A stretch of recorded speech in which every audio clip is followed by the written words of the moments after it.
son que estamos tratando de propiamente de microprocesador la semana pasada, es decir, cómo es que está constituido, qué es lo que hace, cómo lo hace, hay elementos que se denominan factores de rendimiento, es decir, aquellos elementos que son propios de su construcción interna que nos dan una idea de con qué rendimiento, con qué comportamiento se va a comportar y si va a ser posible ocuparlo para determinadas aplicaciones o características. Hay más allá de la potencia de cómputo, bueno, o más allá de lo que son la frecuencia y el número de núcleos. Hay mucho más que eso. ¿Okay? Entonces vamos a analizar concretamente los factores de rendimiento de microprocesadores. ¿Sí? En esencia, todo lo que hace que un procesador sea, vamos a decirlo de manera coloquial, se haga potente en cuestiones de rendimiento o de procesamiento de información, son al menos los que están listados aquí. Es decir, lo que son el ancho de los buses de datos e instrucciones, es decir, las líneas que comunican cada uno de estos elementos, el tamaño de sus registros internos. Recordemos que pues, los registros internos son ocupados por la ALU y la FPU para hacer lo que es el tratamiento de funciones tanto aritméticas como lógicas. ¿Sí? Obviamente, entre pues, más grandes sean, pues se tiene la posibilidad de manejar datos cada vez más complejos. ¿Sí? Tenemos lo que es las memorias caché, o sea, ¿cuántas tenemos? Cuántas son compartidas por cada núcleo y también sus capacidades, porque eso también es importante. ¿Sí? De ahí pues, uno más cercano a nosotros, lo que es la frecuencia de regalo, la frecuencia de trabajo. ¿Sí? Lo que cuando observamos que son a 1.5, a 2.2, a 3.7 GHz, ¿no? O sea que es un parámetro un poquito más cercano a nosotros. Está también lo que es la frecuencia de trabajo del bus frontal, porque también el bus frontal o el FSB, recordemos que es el elemento de conexión entre la memoria principal y el microprocesador, sí, también tiene su propia velocidad. De ahí pues el número de núcleos, que es un poquito más cercano a nosotros, ¿sí? El número de hilos o de threads, que eso también influyen en el rendimiento, y también lo que se denomina como la densidad de integración. ¿Sí? Vamos a ir desglosando cada uno de ellos para que lo tengamos presente. Muy bien. ¿Puedo cambiar? Recuerden que estas presentaciones se quedan en el Moodle para su consulta posterior. Sale. Al hablar en este caso de ancho de buses, el primero obviamente es el ancho del bus de datos. Recordemos que estos elementos, este elemento bidireccional, son los elementos de intercambio entre los datos que existen entre la memoria RAM o la principal, junto con lo que es el procesador. Aquí sí pues no hay mucho que hablar al respecto, pero eso sí, entre más anchos sean los buses, mayor capacidad se tienen para manejo de datos. Por citar, digamos, citar un ejemplo, no es lo mismo un CPU o sea, propiamente un procesador que tiene tamaño de 8 bits a uno que tiene 32. ¿Sí? Obviamente, datos de 8 bits tienen hasta ciertas limitantes. ¿Sí? Y obviamente 32 bits es obviamente un monto mucho más grande y que maneja otro tipo de datos. ¿Sí? Lo mismo, por ejemplo, no es lo mismo elementos de 32 datos a uno de 64, que son, por ejemplo, los procesadores que tenemos actualmente. ¿Sí? Más o menos hagan haciendo un poco de paralelismo, haciéndonos a la idea. En cuanto a representación de datos, 8 bits por ejemplo, es el equivalente, por ejemplo, para todos los juegos de la Nintendo NES. ¿Sí? O sea, la que se juega del 82. Ahí con la Nintendo NES, probablemente pues, puede representar solo ciertos colores, solo ciertos comandos y solo ciertos contenidos. ¿Sí? Mientras que, por ejemplo, CPUs de 32 bits, ¿sí? Por ejemplo, que vendrían siendo ya equipos más grandes, tan solo aquí pues ya podemos manejar elementos de multimedia, audio, sonidos de mayor calidad y demás. Ya ni se diga los elementos de 64, que son los que, por ejemplo, tienen ustedes a la mano. ¿Sí? Para más hacer una comparativa. Aquí, si bien nosotros no tenemos control en sí sobre el tamaño de los datos que tenemos en un procesador, pero sí nos podemos hacer la idea. Si el bus de datos es más grande, podemos manejar dato más complejo y por ende mejores o mayores capacidades para las cuestiones de tareas. ¿Estamos de acuerdo? ¿Preguntas hasta aquí? Ok. Otro pues, es el ancho en el bus de direcciones. Aquí sí es importante. Entre más ancho sea el bus de direcciones, mayor capacidad de memoria podemos referenciar. ¿Sí? Porque de ahí cada sector de memoria, concretamente cada byte en nuestra memoria principal, debe tener un indicador numérico, es decir, una dirección numérica, que eso es lo que vamos a estar tratando en unidad 2 un poquito más. ¿Sí? En cualquier caso, si nuestro procesador determinado número de líneas tiene cierta capacidad para referenciar solo cierta capacidad en RAM. Si tenemos pocas líneas para una memoria muy grande, nos vamos a quedar que ciertos sectores de memoria nunca van a poder ser accedidos. ¿Por qué? Porque no hay direcciones a las cuales hacer referencia. Más o menos como ejemplo está en lo que es la tabla siguiente. Tenemos aquí simplemente solamente cuatro microprocesadores. Cada uno tiene diferentes montos en su bus de direcciones. Vean tan solo lo siguiente. El primero tenemos un bus de direcciones de 10 bits. Por ende, este soporta lo que son memoria RAM, por ejemplo, de 1024 bytes. Es decir, estas 10 líneas nos permiten referenciar más o menos lo que sería una memoria de 1 kilobyte de capacidad. ¿Sí?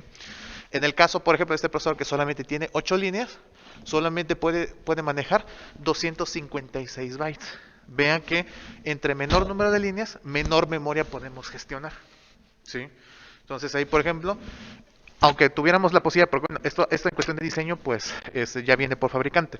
Pero si nosotros, por ejemplo, metemos un procesador de 8 bits y tenemos una memoria de 1024, tan solo hagan la resta. Si solamente con 8 líneas puedo gestionar 256 bytes, ¿cuánto no se queda aquí ocioso? Es decir, que son sectores de memoria que nunca se ocupan. ¿Por qué? Porque el procesador no le puede dar identificadores, porque está limitado de líneas. ¿Estamos de acuerdo? Entonces, aquí, por ejemplo, en este caso que tiene 24 líneas o 24 bits, vean que se pueden referenciar lo que serían 16.777.216 bytes. En pocas palabras, este procesador es capaz de gestionar una memoria de 16 megabytes. ¿Sí? O sea, tiene más líneas para poder gestionar más memoria. Y por último, solamente este que tiene de 14, solamente puede gestionar hasta 16.384 bytes. O sea, serían más o menos lo que son 16 kilobytes. ¿Ok? Entonces, igual, en la cuestión de bus de direcciones, nosotros no tenemos el control en el diseño. Pero eso sí, entre más ancho sea el bus de direcciones, mayor memoria podemos manejar. ¿Estamos de acuerdo? ¿Preguntas, señores? ¿Seguros? Sale.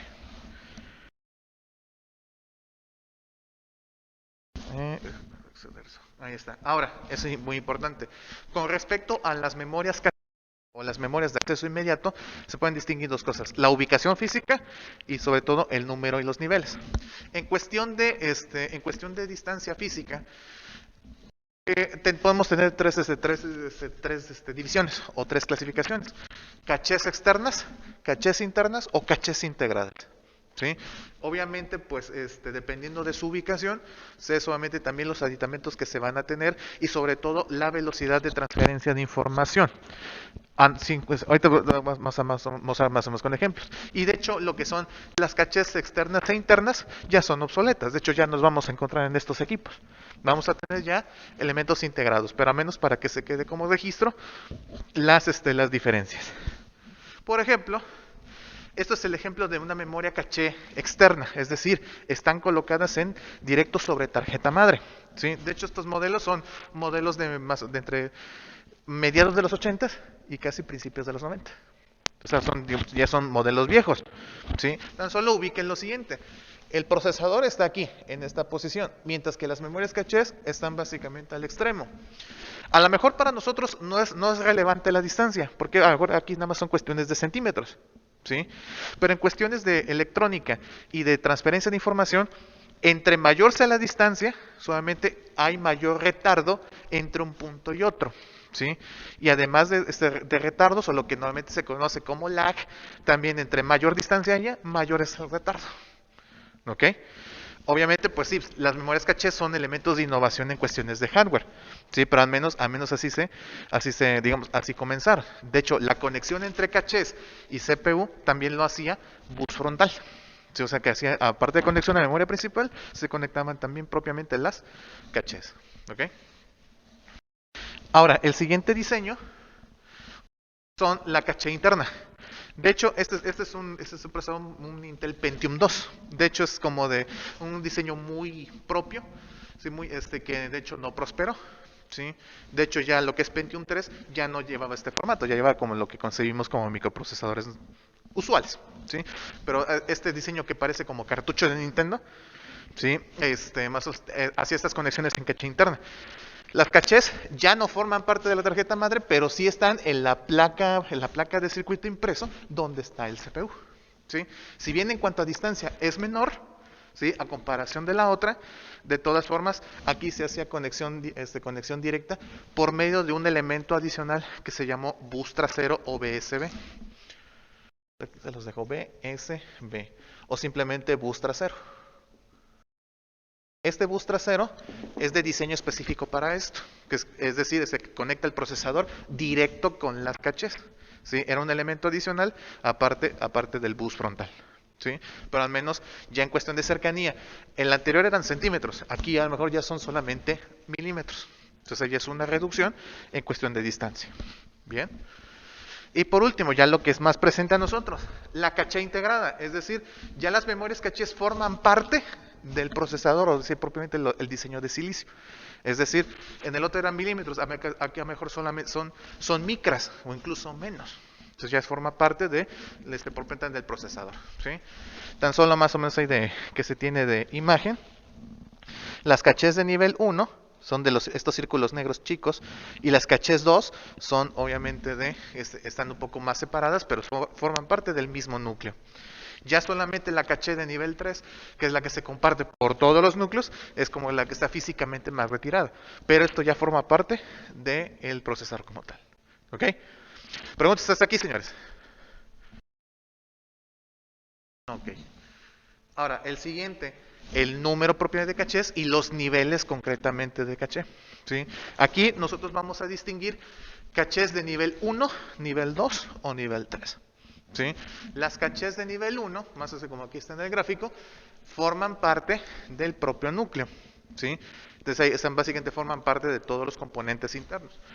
Hasta hace todavía algunos, más o menos en la década de 2000, las cachés de nivel 2 eran compartidas por todos los núcleos. Actualmente también cada núcleo físico tiene su propia caché de nivel 2, precisamente porque se necesita lo más inmediato posible. ¿Sí? Ya la única que todavía se conserva como elemento compartido por todos los núcleos son las cachés de nivel 3. ¿Sí? Entonces ahí también se involucra que sus procesadores, dependiendo del número de cachés que tengan y la capacidad, o sea, es decir, en bytes que tiene esto, también es importante tomarlo en cuenta. Si sus procesadores, por ejemplo, tienen cachés de nivel 3, son perfectos sobre todo para lo que es virtualización o incluso o bien para elementos de simulación o de alto rendimiento, o incluso también pueden servir incluso para elementos como servidores. ¿Sí? De hecho, ahorita actualmente los procesadores actuales ya casi todos ya traen caché de nivel 3. En modelos antiguos solamente se limitaban hasta nivel 2. ¿Estamos de acuerdo? Ahora, por ejemplo, esta es más o menos cómo están ubicadas las cachés en arquitectura Zen, es decir, la arquitectura de los AMD Ryzen. ¿Sí? Aquí de hecho ni siquiera ya no considera la caché, bueno, la caché de nivel 1 sí está, nada más que en el gráfico la omite porque se obvia que la de nivel 1 está dentro de los núcleos. ¿Sí? Pero veamos lo siguiente, las cachés de nivel 2 es una por cada núcleo, mientras que las cachés de nivel 3 o la caché de nivel 3 es compartida por los 4 núcleos de este procesador. Procesadores de 4 núcleos en arquitectura Zen son normalmente los Ryzen 5. ¿Sí? Salvo algunos modelos, porque ya Ryzen 5 algunos ya son de 6 núcleos. Pero al menos casi todos los Ryzen 5 son de 4. ¿Estamos de acuerdo? ¿Dudas con esto? Ahora, la ubicación de las cachés para arquitectura, sobre todo para Intel Core, en este caso un Intel Core i7, es la misma distribución. Vean que al menos aquí es más específico. Se tienen cachés de nivel 1 para datos y para instrucciones. O sea, las de datos son DD y las para instrucciones son con la letra I.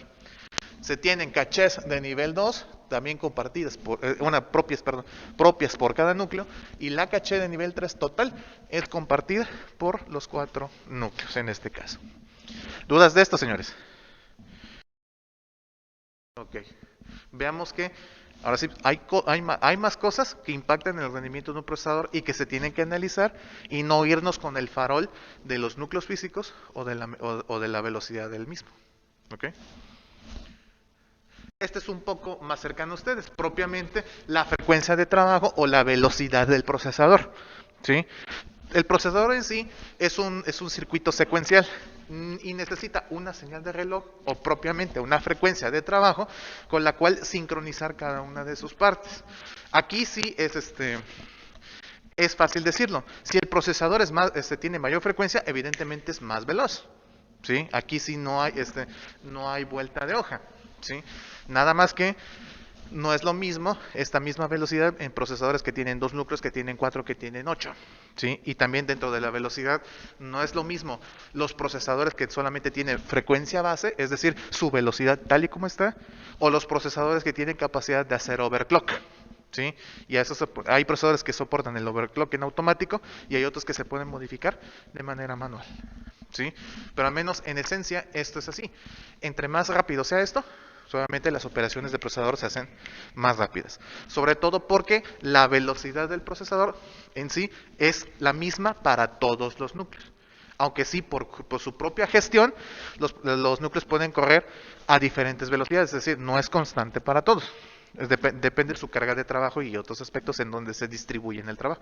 Pero en sí, en alto rendimiento, es decir, que lo tenemos a tope, la velocidad es común para todos los núcleos. ¿Dudas con esto, señores?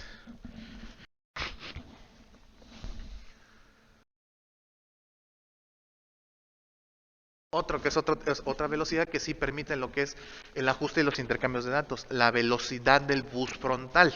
¿Sí? En otras palabras, como discutíamos la semana pasada y en otros materiales que están ahí disponibles también ahí en el Moodle, lo que es la conexión entre procesador y memoria principal para que viaje todo a través de bus de sistema en arquitectura de Van Neumann, ¿sí? La conexión, el bus frontal o el FSB. ¿Sí? Pero habíamos discutido que las velocidades de los diferentes elementos de hardware no es la misma. Ojalá lo fueran, para que no hubiera necesidad de ajustes, pero no es así. Entonces, el bus frontal tiene su propio monto de velocidad y también sus propios multiplicadores. ¿Para qué? Para que todo lo que entre de datos de memoria principal hacia procesador se ajuste. Es decir, aquí vienen datos de una velocidad, entran, se multiplica y se ajusta a la velocidad del procesador.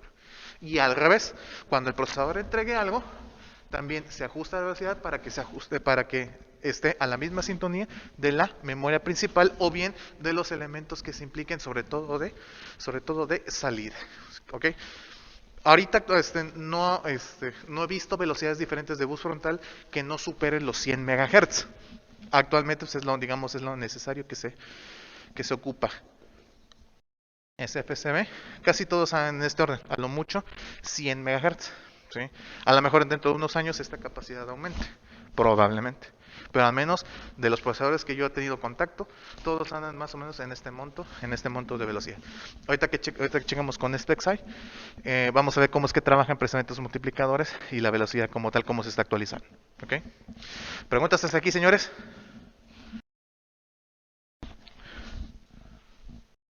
Siguiente, también importante, el número de núcleos y el número de hilos.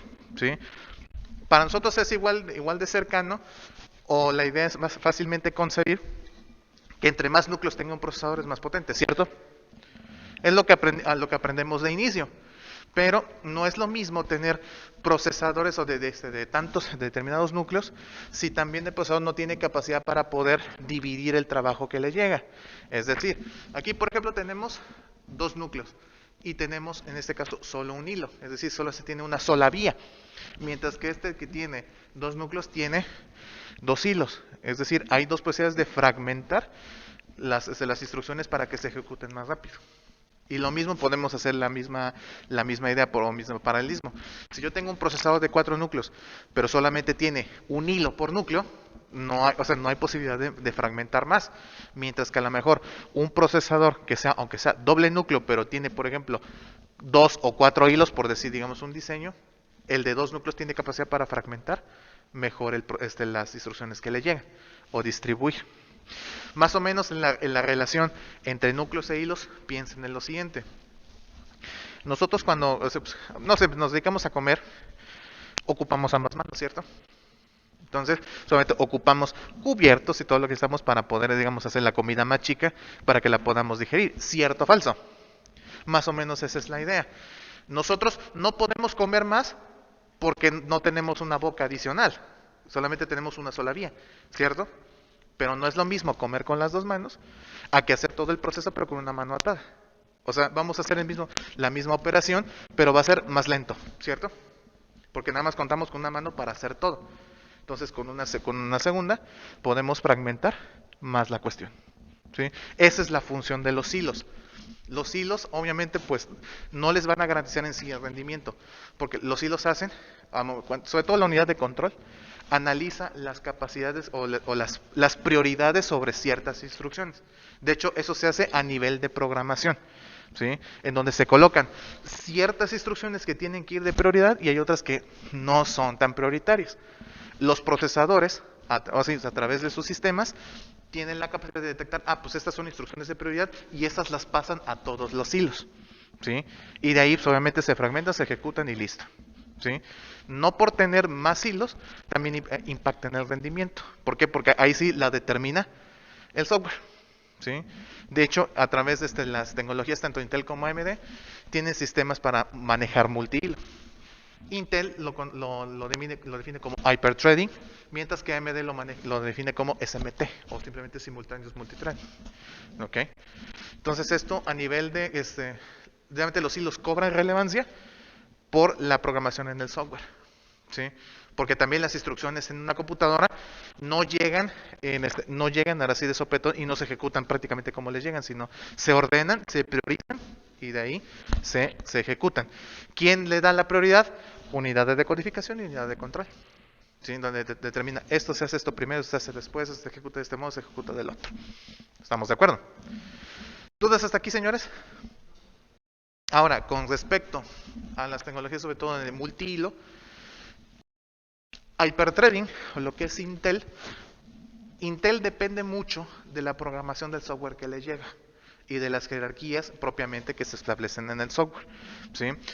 De hecho, Intel, para que funcione bien, requiere que a través de la misma programación se ejecuten se ejecuten hilos virtuales, es decir, como un hilo adicional a lo que tiene el procesador.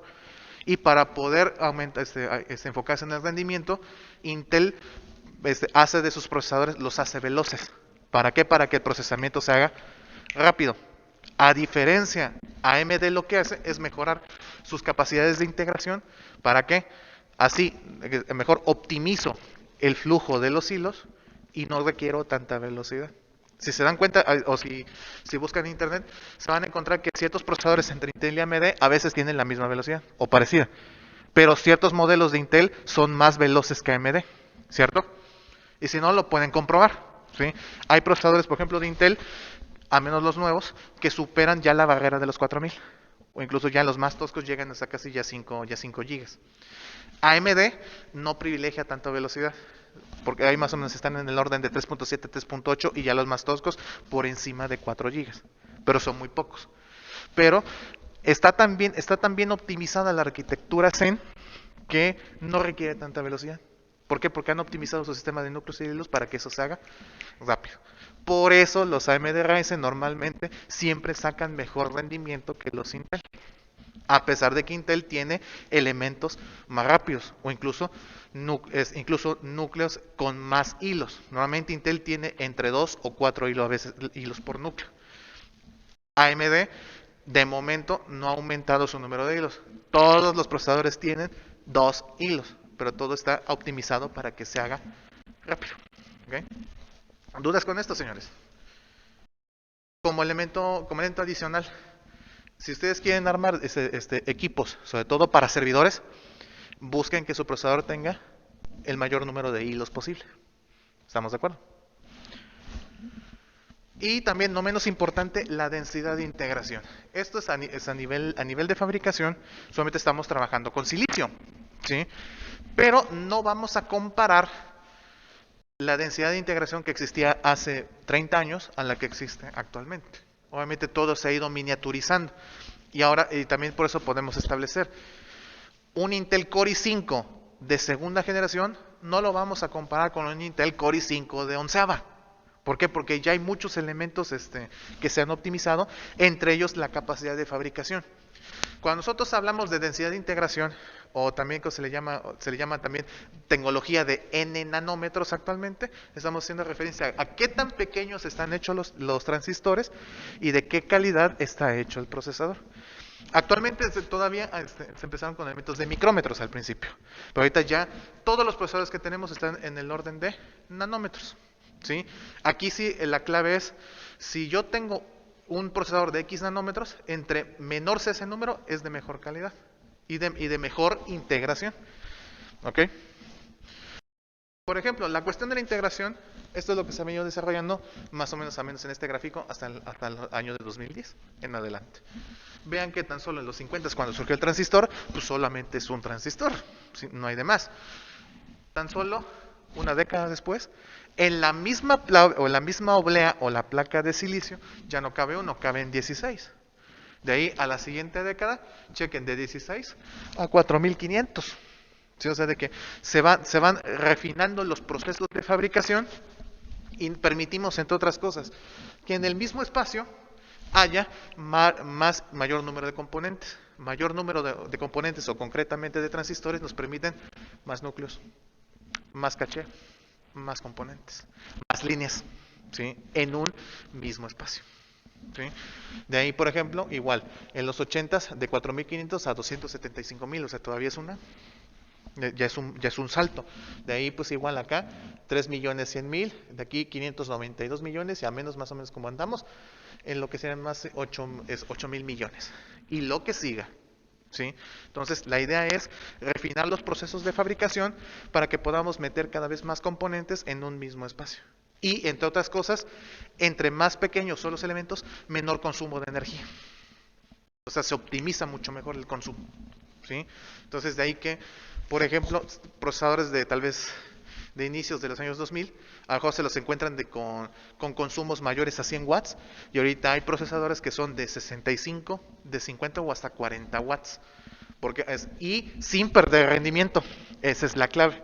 ¿Sí? Entonces aquí de procesadores, a menos los actuales, podemos encontrar que hay tecnologías de 14 nanómetros, de 12, o incluso AMD, lo que está que tiene actualmente, tiene procesadores de 7 nanómetros. Es decir, cada vez más reducida la escala. ¿Sí? ¿Dudas hasta aquí, señores? Ok. Básicamente eso es todo. Entonces, dense cuenta que muchos elementos afectan el rendimiento de un procesador. No nada más está, les reitero, el farol del número de núcleos o de la velocidad. ¿Sí? De hecho, todos estos criterios permiten establecer que aparentemente entre dos procesadores, incluso en la misma familia, entre dos procesadores de la misma familia, uno te puede dar mejor rendimiento que el otro. ¿Sí? Y en el momento en que ustedes a lo mejor necesiten actualizar sus equipos de cómputo, verifiquen, al menos por parte del procesador, esta información.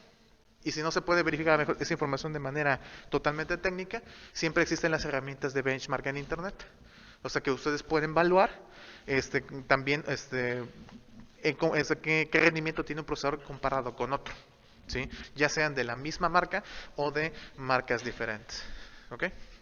¿Preguntas hasta aquí, señores? Ok. Entonces, son 12:49. Bien.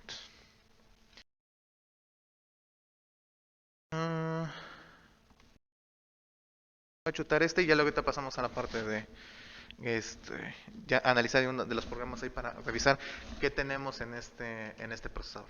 ¿Ok?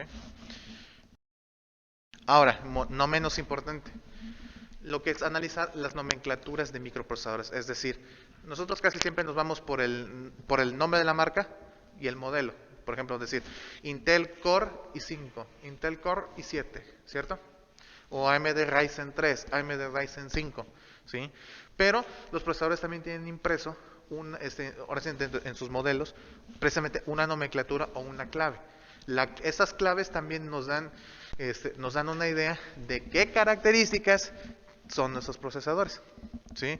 Al menos no aprendernos todo, porque sí de pronto puede ser complicado aprenderse las nomenclaturas, pero al menos identificar tanto prefijos y sufijos especiales que te digan, pues este es de mejor rendimiento con respecto al otro.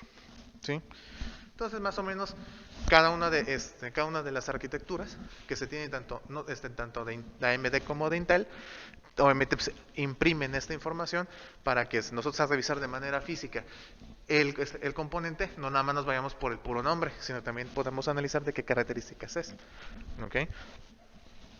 Por ejemplo, vamos a analizar solamente las nomenclaturas para la arquitectura Zen y para la arquitectura que son propiamente de los Intel Core i, ¿sí? Porque para lo que es los AMD de la línea de Athlon y también para los Intel que son la línea Celeron también es otra nomenclatura.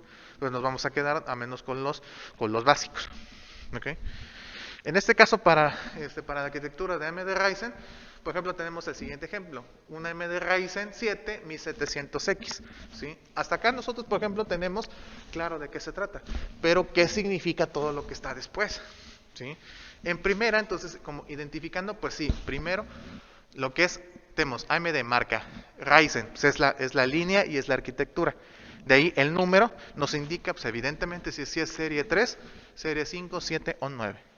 Acorde a lo que nos marca AMD, la serie 3, es decir, toda la línea Ryzen 3, la vamos a clasificar como la línea de tipo mainstream, es decir, aquellos equipos que se ocupan más, por ejemplo, para herramientas de oficina y sobre todo para ejecución correcta de lo que son herramientas sobre todo en la nube, es decir, elementos que no requieren tanto rendimiento o tanta potencia de cómputo y que les garantice un funcionamiento adecuado.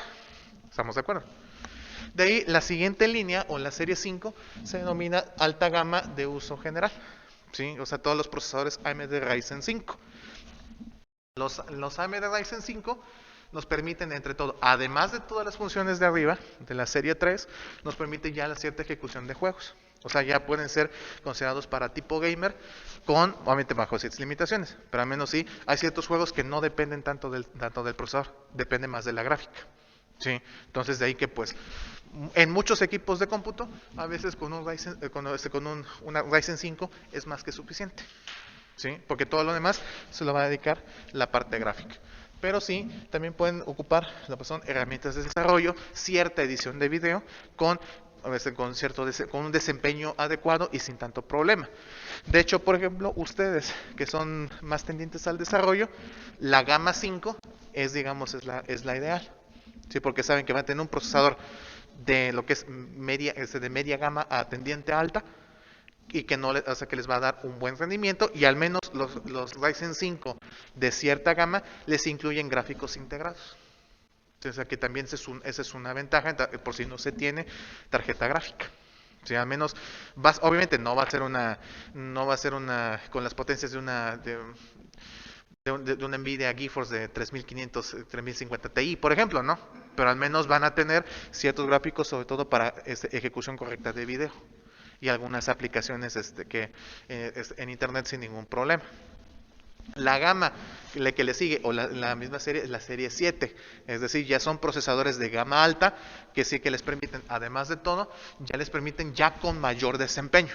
O sea, de que ya no hay caídas y sobre todo, si a lo que a ustedes les interesa en cuestión de juegos, los frames por segundo o los FPS, ¿sí? Entonces ya con serie 7, entonces están garantizando que no solo en conjunto con la gráfica, solamente tengan los juegos y los programas ejecutando sin problemas. Más o menos a razón de unos 60 FPS hacia arriba. O sea, pero ya constantes, ya no por picos, sino ya sería constante hacia arriba. Obviamente la serie 7 es dentro de todo la gama, digamos, esa que ya es alta gama de alto rendimiento y que también para cuestiones de, por ejemplo, su trabajo, ahora sí, les sirve porque son buenos procesadores. ¿Sí? Ya solamente en casos de que ya son alto rendimiento, o sea, de que ya incluso para servidores o bien ya que se dediquen, por ejemplo, a hacer streamers y demás, entonces está la serie 9. O sea que ya es, de hecho, es la más potente, por ende la más cara, pero al menos, además de todas las funciones, les permite cierto gaming y manejo de streaming. Los otros también pueden manejar streaming, pero lo tienen que reducir en cuanto a calidad. ¿Por qué? Porque si no el rendimiento se les cae. Sí, pero al menos con la serie 9, esta está básicamente enfocada para esto, pero a todo lo que da. ¿Sí? Solamente ya serie Ryzen 9, pues eso ya es muy básicamente potente, ¿no? Pero al menos, por ejemplo, para ustedes desarrollo, les sirve bien sin broncas la serie 5 o bien la serie 7. ¿Dudas hasta aquí, señores? Dale. De ahí, el siguiente número es la nomenclatura, ¿sí? Nos indica la generación de la arquitectura Zen. ¿Sí? En este caso, en el que tenemos aquí, es un Ryzen 7 1700, entonces es de la generación 1 de la arquitectura Zen. Actualmente, la arquitectura Zen tiene esta serie, lo que se considera, por ejemplo, de primera, segunda, tercera y quinta generación, que viene siendo la cuarta. ¿Sí? O sea, en orden es la cuarta, aunque también hay procesadores AMD que manejan un número 4, pero son muy contados. ¿Sí? Pero al menos aquí podemos distinguir, son serie 1000, 2000, 3000 y 5000. La 5000 es la más reciente. ¿Sí? Y al menos en inicio tiene lo que son las arquitecturas. Obviamente toda es la arquitectura Zen de base, sí, que básicamente sigue siendo la misma, nada más obviamente pues con propiamente con evoluciones. Esos ya son nombres propios que le pone el fabricante. ¿Sí? Pero al menos así es para detectar propiamente la generación. ¿Sí?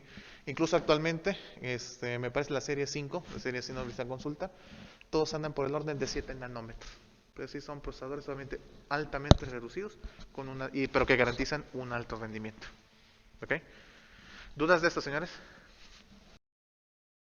Ahora, los siguientes números que son, o sea, en tercia, ¿sí? Podemos encontrar que pueden ser entre serie 7, 8, 700, 800 o bien de 4, 5, 6, 400, 500, 600. ¿Sí?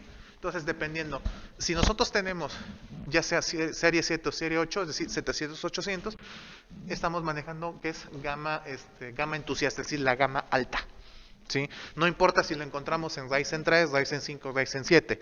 Si nosotros encontramos estos datos, estamos haciendo dentro de los Ryzen 3, si manejan 7, 8, pues es el de los Ryzen 3 el más potente. Si es Ryzen 5, se tiene 7, 8, entonces sí, son Ryzen 5, pero el de alta gama. ¿Sí? Porque así también hay, dentro de esa misma familia, de esa misma serie, hay divisiones. Entonces ahí se tienen los de alto rendimiento. Si manejamos datos de serie 4, 5, 6, sí, se considera de alto rendimiento, pero se ha considerado como la gama media. ¿Sí? O sea, dentro de todo sí son procesadores que sí son buenos, pero que están como a mitad de tabla. Y por último, si se manejan números diferentes a estos, o bien se tiene el sufijo TBA, entonces ya es cualquiera que lo tenga, línea mainstream. Es decir, que serían dentro de la misma familia los de gama baja. ¿Ok? ¿Dudas con esto, señores? Y por último, lo que son los sufijos, que también nos dan una clave de qué características tienen los procesadores. Por ejemplo, en los sufijos, si ustedes se encuentran en cualquier procesador, estos al menos en lo que es X o lo que es G, estamos hablando que son los procesadores dentro del tope de la gama. No importa si es Ryzen 3, Ryzen 5, 7 o incluso 9. ¿Sí? Aquí, por ejemplo, en la serie X, es lo más alto que pueden obtener. ¿Sí? De hecho, lo que tienen velocidad turbo, es decir, que tienen funciones de overclock, pero todavía les da una fracción adicional de velocidad. Entonces, por eso de que solamente son para alto rendimiento. ¿Sí? De aquí, por ejemplo, podemos distinguir procesadores de bajo consumo energético. Normalmente ya sean para PCs de escritorio o para PCs de tipo portátil, como las que tienen aquí. ¿Sí? Por ejemplo, para portátiles normalmente van a encontrar estos sufijos. El más común, sobre todo de AMD Ryzen, son el sufijo U, que son exclusivo para laptops. Y dentro de todo es gama media. ¿Sí? Ya si tuviera elementos por ejemplo M, o ya no tenga sufijo, entonces quiere decir que ya son procesadores de gama baja. ¿Estamos de acuerdo? Obviamente sí, eso lo pueden tomar de nota, y las nomenclaturas puede que cambien. Sí, pero al menos es la última revisión que hice. Estos son los datos para poder identificar las características de la nomenclatura en arquitectura Zen. ¿Estamos de acuerdo? ¿Preguntas de esta? Ok. Vamos de tiempo. Está bien. Ahora, ¿qué pasa con la línea de Intel Core i? O sea, ya sea 3, 5, 7, 9, ¿no? Tenemos ahí, por ejemplo, lo que es un Intel Core i7 8650U. O sea, también tiene su propia construcción. Entonces, lo primero a identificar son precisamente lo que es la línea que es i y ya un número. Entonces, aquí nos indica, pues, es la línea, la serie i3, i5, i7 o i9. Aquí, pues obviamente la línea i3 son para los procesadores, o para los equipos de gama baja, también como lo que es el equivalente en mainstream a AMD, ¿sí? Solamente, obviamente enfocados igual a, ahora sí, PC de oficina en el hogar, ejecución de herramientas en la nube, o sea, nada que demande mucho, ¿sí? De ahí se tiene lo que es la serie 5, lo que es gama media, o sea, que dentro de todo, es los que les garantiza igual uso general con cierta potencia. O sea, por ejemplo, para como equipos para eso que se ocupen, también les puede servir la línea i5 en adelante, ¿sí? De ahí lo que sigue la gama i7, pues obviamente pues, también ya son también los de que implican gama media tendiente a la alta. Sí, que ya son para alto rendimiento. Normalmente también igual para multitarea o para elementos de gaming.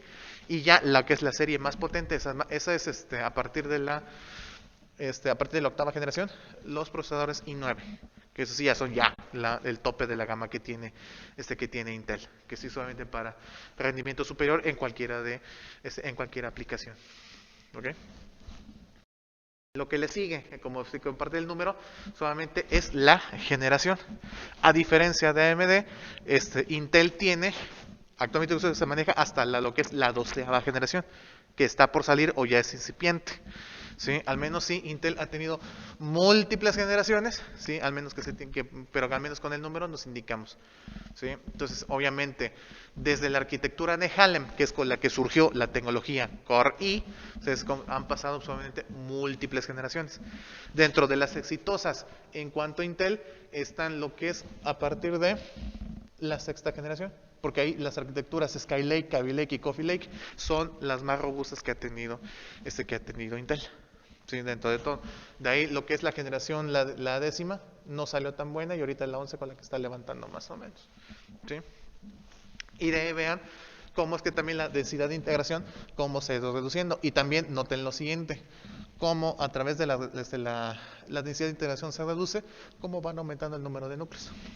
También. Precisamente porque la reducción en la fabricación permite colocar más cosas, ¿sí? en un mismo espacio. Muy bien. Entonces aquí, por ejemplo, el primer número ahí les va a indicar generación del procesador. Y también hay que tener sobre todo mucho cuidado, porque aunque tengamos procesadores, por ejemplo, un Intel Core i7, no es lo mismo un Core i7 con Skylake, no es lo mismo uno con Kaby Lake, ni mucho menos es igual con uno de Coffee Lake. En ese sentido, Intel, como tiene múltiples arquitecturas, también hay que tener mucho cuidado al momento de hacer un ensamble, precisamente para que no compremos un procesador de X línea y que no coincida o no sea compatible con con la tarjeta madre. ¿Ok? Dale, ¿preguntas hasta aquí, señores? Listo, de ahí la siguiente tercia, bueno, pues aquí pues Intel no es muy específico. Simplemente, si esa tercia de números entre más alta sea, pues la gama es más alta. Si es reducida, solamente la gama es menor. Aquí sí pues no hay mucha ciencia. Y ya por último, los sufijos, ¿sí? En Intel, los sufijos, el K y el U, son los que les indican que un procesador es de alta gama, ¿sí? Incluso dentro de las mismas familias. Si por ejemplo estamos tratando con Intel Core i5, si esos i5 tienen K, no se va a comparar a todos los que tengan. Esos son los de alta gama. Si son los de i7, si manejan igual K o lo que es U, pues solamente son los más rápidos dentro de esa misma serie o de esa misma familia. Y también por eso también es importante verificar esto.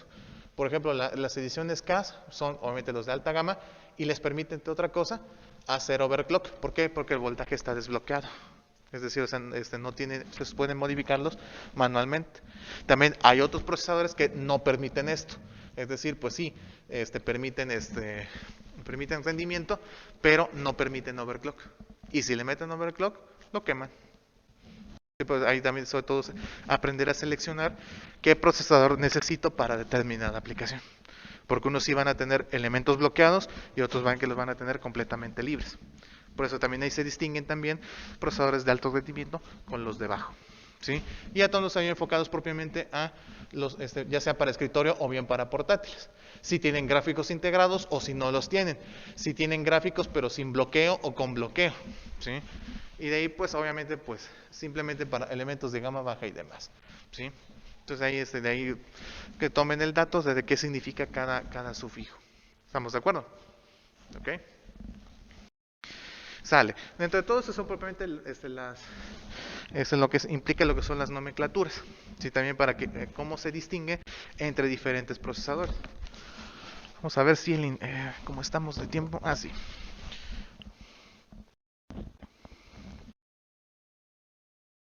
¿Perdón?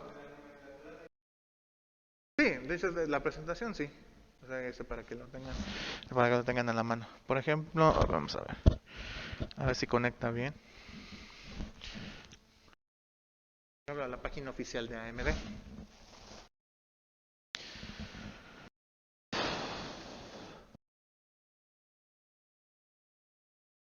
Procesadores.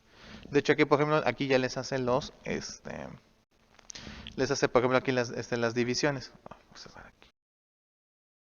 O sea, no es lo mismo los procesadores para servidores, obviamente para workstations, productos de tipo integrado, obviamente ya son para laptops, y demás, ¿no? Por ejemplo, vamos a lo que es las computadoras de escritorio.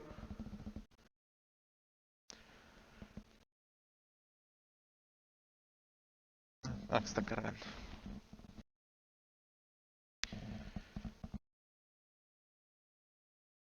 Es lo que carga. Vamos a meternos a la competencia.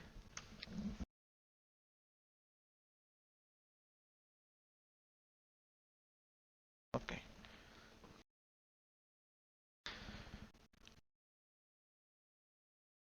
Aquí están, por ejemplo, aquí está AMD Ryzen Threadripper, o sea, la gama más alta de ese de AMD, o sea, estos monstruos de microprocesadores, y solamente la línea AMD Ryzen, o sea, los que son para equipos de escritorio. A ver, mientras que tenemos aquí, procesadores, aquí pues solamente se divide, ¿no? La línea Xeon, que es los topes de la gama que tiene Intel, o bien las líneas Intel Core, y de ahí pues todos los demás. A ver si los cargué, si no los vamos a dejemos ahí. Lo que me interesa es mostrar la lista de diferentes productos que se pueden tener entre procesadores. O sea, podemos encontrar diferentes Ryzen 3, diferentes Ryzen 5, diferentes 7 y así sucesivamente. ¿Sí?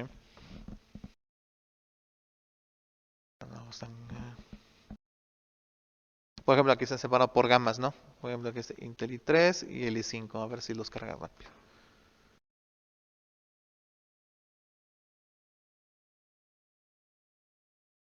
Vean aquí, por ejemplo, ¿no? O sea, de que pues, aunque hace diferencias, ¿no? Aquí son diferentes Intel Core i3, ¿sí? Por ejemplo, mira, ya incluye hasta la 12ª generación, o sea, la más reciente. Sí, por ejemplo, tenemos este i3 es 1200T, 1200 normal y por ejemplo tan solo, ¿no? Comparar de manera rápida. Esta frecuencia turbo, es decir, la máxima que puede alcanzar incluso con overclock, en este alcanza 4.10 GHz, mientras que este otro alcanza 4.30, es decir, a pesar de que son el mismo modelo de familia, son diferentes en tipo. Y eso obviamente les ofrece mayor o menor rendimiento. Y aquí, por ejemplo, igual, este tiene 4.30, 4.20 un poco más bajo, 4 GB y así, ¿saben? Habrá superiores o inferiores. ¿Sí? Ya sea que podemos describir con las nomenclaturas de qué se tratan y qué es lo que tienen, o la otra consultar directamente con los fabricantes. Sí, también para establecer dentro de cierto modelo de procesador, podemos seleccionar cuál es el que mejor nos puede servir o cuál es el ideal para ciertas aplicaciones. Ya me no carga. Bueno, ahí lo voy a dejar. Pero bueno, básicamente esta es la idea, ¿sí? De cómo ustedes pueden analizar por propia cuenta los procesadores que tienen en un equipo de cómputo determinado, o bien cuando ustedes quieran consultar para un equipo nuevo o hacer un ensamble, pueden verificar, o sea, a ver, qué procesadores dentro de todos me ofrecen un mejor rendimiento y también dentro de todo lo que necesito.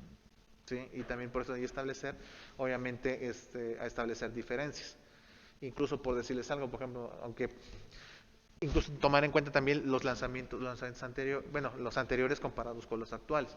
Por ejemplo, no vamos a comparar, por ejemplo, un Intel Core i7 de tercera generación con una AMD Ryzen 5 de quinta generación. Entonces, aparentemente, pues sí, el i7 es de familia más alta que la línea 5, pero por generación y por integración y por cuestiones de rendimiento puede ser que un Ryzen 5 les dé mucho mejor rendimiento, o sea, como más reciente, a comparación de un procesador de generación anterior. Eso es de ley. Entre mayor sea la generación, es mejor el procesador. ¿Estamos de acuerdo? Ok. Ahora sí. Voy a abrir en este caso, aunque es uno de los dos programas que les marqué. En este caso, lo que es Spexai. Spexai, de la línea de Piriform, lo que nos permite es desplegar información interna de nuestro equipo de cómputo. Entonces nosotros podemos encontrar qué es lo que tenemos en nuestro equipo. Es una herramienta libre y al menos dentro de todo pues, ha sido útil las veces que los he solicitado o que necesito consultar ciertos datos. Obviamente hace un resumen de todo nuestro equipo de cómputo, pero también en este caso lo que nos interesa es concretamente la parte de CPU. No sé si en la pantalla se alcanza a leer todas las letras.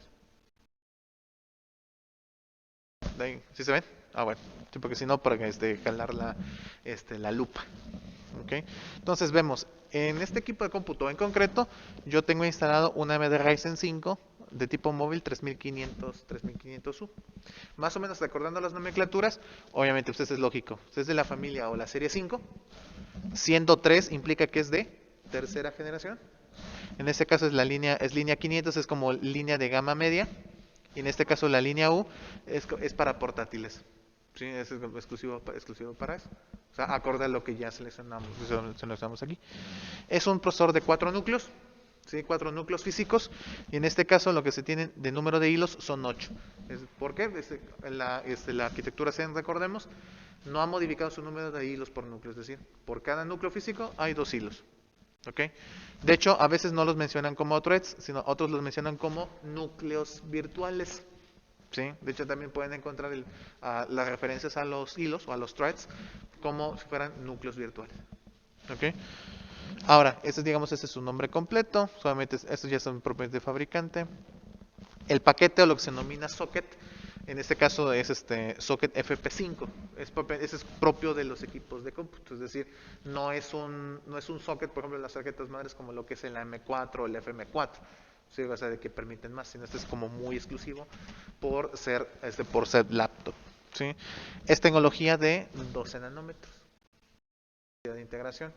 Dentro de todo, Intel ha querido bajar su línea su integración a 14 nanómetros. Creo que apenas con la 12 apenas creo que alcanzó no sé si fue con 7 o 10, pero al menos sí es como su densidad de integración ¿Sí? Aquí pues esos digamos datos no hay problema. En este caso aquí pues todos estos elementos que se denominan instrucciones es el set de instrucciones interno que tiene el procesador. Entonces son sus instrucciones internas. Ahorita que voy a abrir i64 a ver si se deja. Ahorita que nos bota ya el elemento completo, pero incluso dentro del set de instrucciones están incluidos lo que es la arquitectura x86 y la arquitectura x86-64. Entonces ya llevaron sistemas operativos, ¿va? Y les deben de haber hablado sobre la arquitectura x86. ¿Cierto o falso? O más o menos en concepto. Ok. La arquitectura x86 no es otra cosa que el set de instrucciones para 32 bits. De hecho, la arquitectura x86 es una innovación que después se volvió un estándar por parte de Intel a través de su modelo, el Intel i8086, que se fue lanzado en 1978. De hecho, la arquitectura x86, todo el set de instrucciones, tanto simples como complejas, que permiten el manejo de datos de 32 bits. De hecho, se viene integrada en todos los procesadores, no importa si es Intel, no importa si es AMD. Es como los sets de instrucciones base, ¿sí? De ahí con los cuales nuestros procesadores operan. De hecho, obviamente ya con el surgimiento de los sistemas de 64 bits, se lanzó el elemento x86-64, es decir, para trabajo de 64.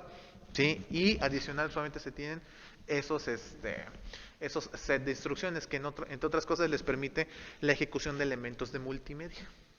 ¿sí? O sea, que es tratamiento de audio, sonido, video, etcétera, etcétera, ¿no? De hecho, si ustedes googlean esto, o sea, cada set de instrucciones, y rapidito en Wikipedia pueden obtener de qué se trata cada una y qué funciones internas tiene.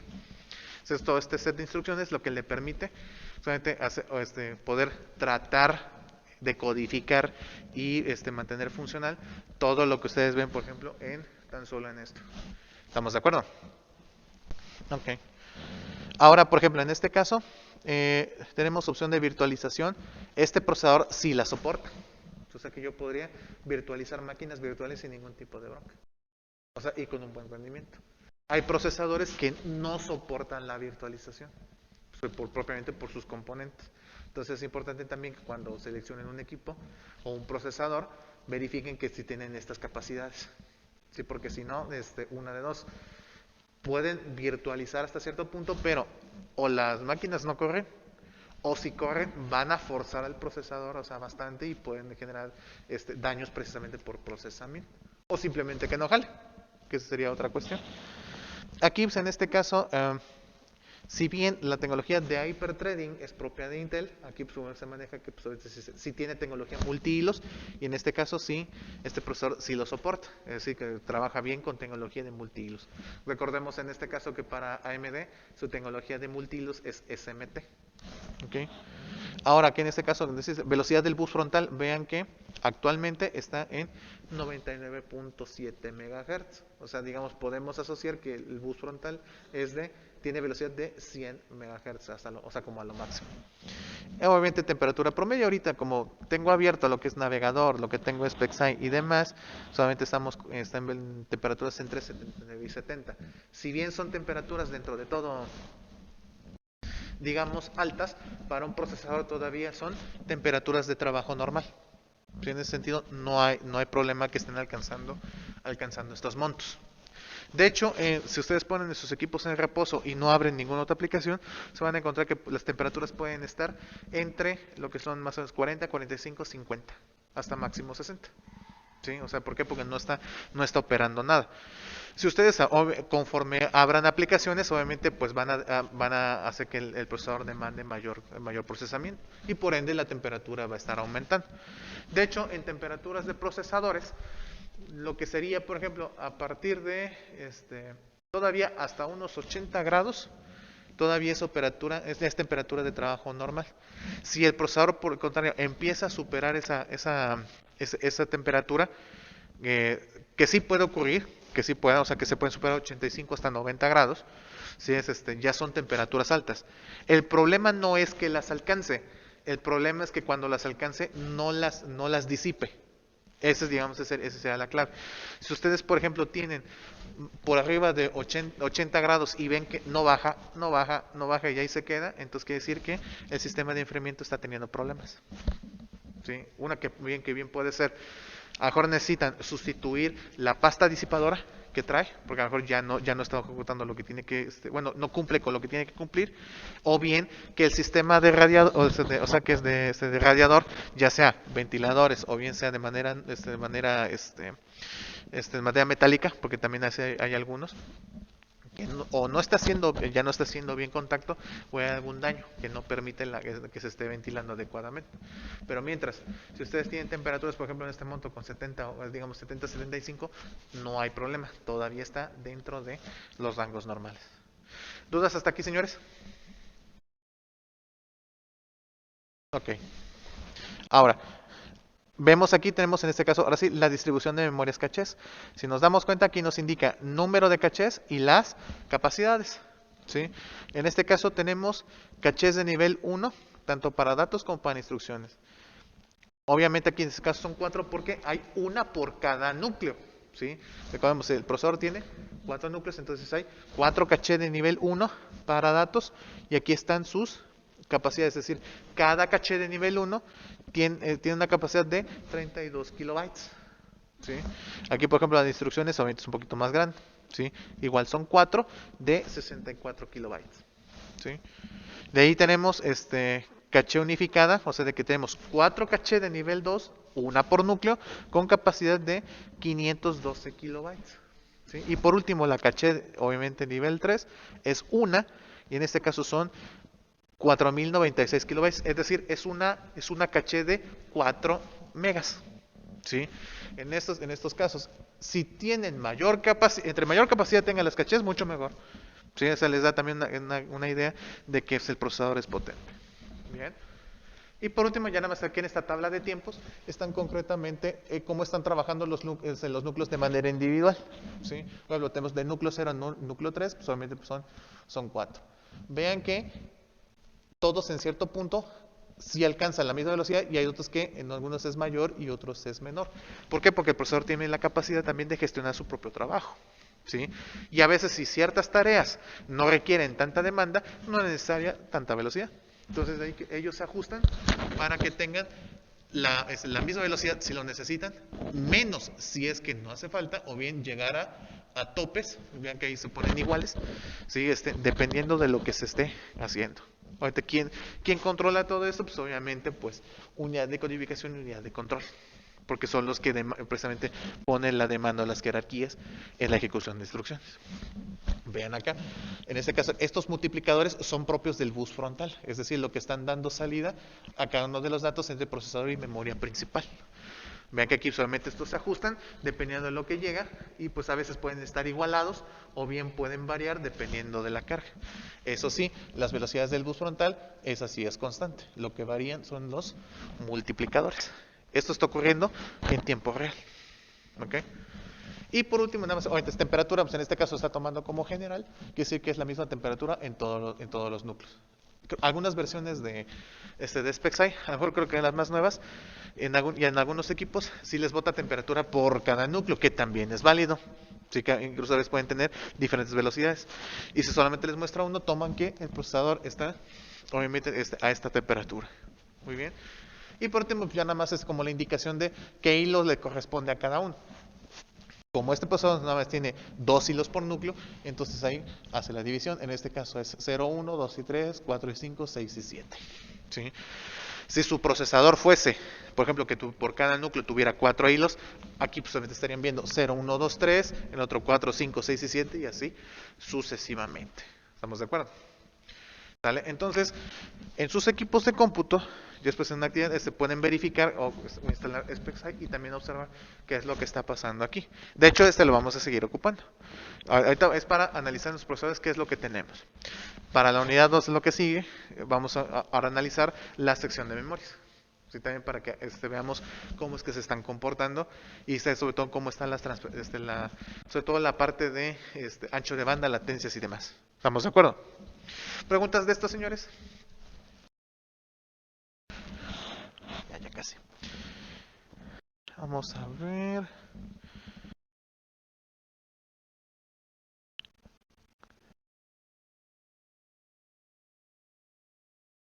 Se quedó como portable. A ver.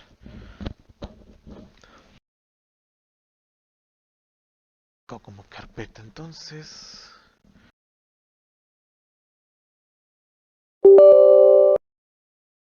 AIDA 64, bueno, tiene diferentes divisiones. En caso concreto les puede servir la línea Engineer o la línea Extreme, nada más que son versiones de prueba. ¿Sí? Igual eso ahorita aquí se mantiene como resumen de qué es todo lo que tenemos. Ahorita lo que nos interesa es concretamente la placa base o la tarjeta madre y aquí solamente está la parte de CPU. Vean que aquí pues, también la información que nos bota, también solamente pues, es evidentemente la misma, pues no hemos cambiado de procesador. ¿Sí? Nada más que eso sí, lo que no me gusta de AIDA 64 de las versiones de prueba es que hay ciertos datos que se bloquean porque son versión de trial. ¿Sí? O sea, pues ese es digamos como que el único detalle, pero en esencia básicamente vamos a obtener la misma información, o nada más que representada en forma distinta. ¿Hay otros programas también para verificación de parámetros de este tipo? Claro que las hay, sí, pero al menos estos dos, tanto SpexAI como AIDA64 los considero dentro de todo completos y al menos amables en cuanto a la información. ¿Okay? Ahora, por ejemplo, lo que les decía de el set de instrucciones, chequen. Aquí están las mismas instrucciones, por ejemplo, SpexAI nada más nos muestra lo que es de la MMX en adelante, pero ahí hace referencia, tiene la arquitectura x86 y la x86-64. ¿Sí? Digamos que SpexAI obvia esas dos porque pues, forman parte interna. Sí, o sea, de que no, esas están, ya se entiende que están ahí, pero al menos en este sí nos especifica aquí, que esas arquitecturas están directamente, ¿no? Sí, obviamente aquí pues nos maneja, en este caso no, la versión de trial, no nos muestra la capacidad de, esta que está, de las caché de instrucciones, ¿qué son las de datos? ¿Instrucciones? La de datos, ¿sí? La de código o de instrucciones es así. Pero vean que pues, obviamente todos los mismos datos que vimos con SpecSci están directamente ahí. ¿Estamos de acuerdo? ¿Sale? Ok. Entonces, no importa cuál ocupen, o pueden ocupar los dos, no hay ningún problema. Y también, por ejemplo, se los pueden ocupar si quieren analizar el equipo de alguien que estén checando un equipo de interés. Pues a ver qué es lo que tiene, también para sacar notas y poder buscar, por ejemplo, en las páginas de los fabricantes. Sí, también para que lo tengan de referencia. ¿Ok? Entonces, ahí al menos ya con esto tienen la clave para poder, al menos saber buscar o ubicar elementos de microprocesadores. Entonces, qué más componentes tiene para establecer cuál es más potente comparado con otro. De todas formas, igual lo podemos retomar, sobre todo que empecemos en la comunidad 4, que ya son concretamente ya criterios de ensambles. Sí, pero al menos en esencia, al menos con esto se pueden determinar o conocer que pues hay más allá de los núcleos y la velocidad. ¿Dudas con esto, señores? Ok. Cerrar aquí, así si AMD ya cargó. No, no carga. Pero bueno. Si no, pues por ejemplo pueden meterse obviamente en la página de AMD, seleccionar entre diferentes criterios, por ejemplo, para portátiles, por ejemplo, lo que manejamos esto, PCs de escritorio, servidores, y ahí les puede botar desde las líneas de no, ya lo cargo. Threadripper. Esto ya son palabras mayores. Esto ya son 16 núcleos físicos. Y con 2 hilos solamente tenemos 32 núcleos en total. Creo que para más, en vez de pagar uno, pues mejor pagan el enganche para un carro o algo así. Bueno, pues ahorita aquí son sus características y demás, ¿no? Por ejemplo, aquí este es lo que es ultra más. Normalmente en ese caso AMD les bota, por ejemplo, cuestiones de más información, pero me interesan así datos, rendimiento, seguridad, especificaciones del modelo. Eso es lo que estoy buscando.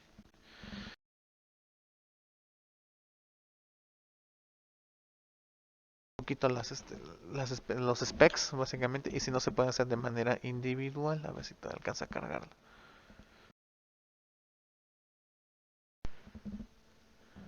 Aquí está. ¿Sí? Ay, joder, eso. ¿No? Número de núcleos, 64 núcleos físicos. ¿Qué pueden hacer con 64 núcleos? Obviamente, pues como siguen siendo doble hilo, son 128 hilos. Ah, belleza pura. 4.2 GHz de velocidad. Uf. Y eso es constante en todos los núcleos. ¿Sí? Reloj base, o sea, esto es lo mínimo a lo que corre. Y no es despreciable la velocidad, ¿eh? Y ya como lo que vimos ahorita, ok, puede no ser mucha velocidad, pero como tenemos múltiples núcleos para dividir el trabajo, solamente la cuestión aquí es el rendimiento. Y de hecho la clave es, no se trata de que los procesadores sean potentes por sí solos, sino que tengan los elementos necesarios para dividir el trabajo en elementos pequeños. Y si se dividen elementos pequeños, obviamente el rendimiento el procesamiento es más rápido. Esa es la clave de buscar un procesador. O sea, que tenga lo necesario para fragmentar el trabajo y sea más rápido de gestionarlo. ¿Okay? Sí, entonces más o menos esto es lo que ofrece. Eso sí, tremendo demanda de energía, tan solo 280 watts. Es casi lo de una PC de escritorio convencional. Solo el puro procesador, conste. Si eso le quieren sumar ya los aspectos de tarjeta gráfica, de sumar los discos duros, las disqueteras y cuando se les ocurre, y tantito que últimamente también la estética es importante, mínimo tienen que meter fuentes de 800 watts, incluso ya de 1000, yo creo que de 1000 mejor. ¿Sí? Pues para que no se les caiga el rendimiento. No, pues es que esas sí son bellezas, vaya, bro, sí, sí. Solo en sueños, chinga. Aquí son esos otros, pero sí, pues ahí pone, es un poquito, o sea, es este Reaper, pero es de línea más baja. Son 32 núcleos físicos en 64 hilos. O sea, aquí pueden establecer diferencias. Entonces, ya a modo de curiosidad, pueden meterse a las páginas de los fabricantes y hacer comparativas entre procesadores. ¿Sí? Pero bueno, así es así la onda. ¿Ok? Sale, entonces, ¿dudas con esto, señores?